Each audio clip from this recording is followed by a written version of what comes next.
गणना कशी करावी? मराठीमध्ये EMI म्हणजे इक्वेटेड मंथली इन्स्टॉलमेंट. जेव्हा आपण कर्ज घेतो तेव्हा आपल्याला ठराविक कालावधीसाठी दर महिन्याला एक निश्चित रक्कम परत करावी लागते, ज्यामध्ये कर्जाची मूळ रक्कम आणि व्याज दोन्ही समाविष्ट असतात.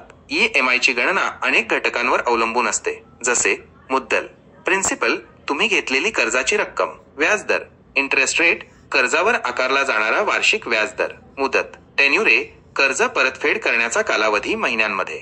EMI ची गणना करण्यासाठी एक सूत्र आहे.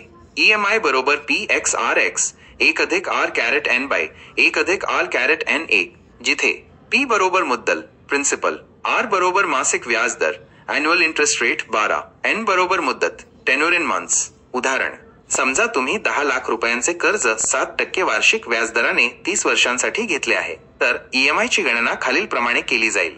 P बरोबर 10 लाख रुपये, R बरोबर 7% 12 बरोबर 0.7, शतांश 12 बरोबर 0.5000, 833 दशलक्षांश, N बरोबर 30 वर्षे, X 12 महिने, वर्ष बरोबर 360 महिने.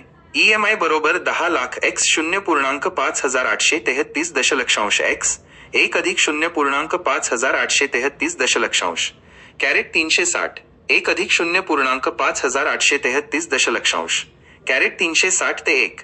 EMI बरोबर 6653.2 शतांश रुपये अप्रॉक्स. म्हणजे तुम्हाला दर महिन्याला 6653.2 शतांश रुपये EMI म्हणून भरावे लागतील.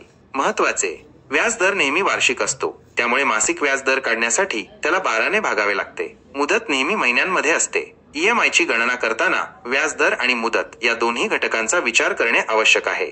तुम्ही ऑनलाईन EMI कॅल्क्युलेटर वापरूनही EMI ची गणना करू शकता.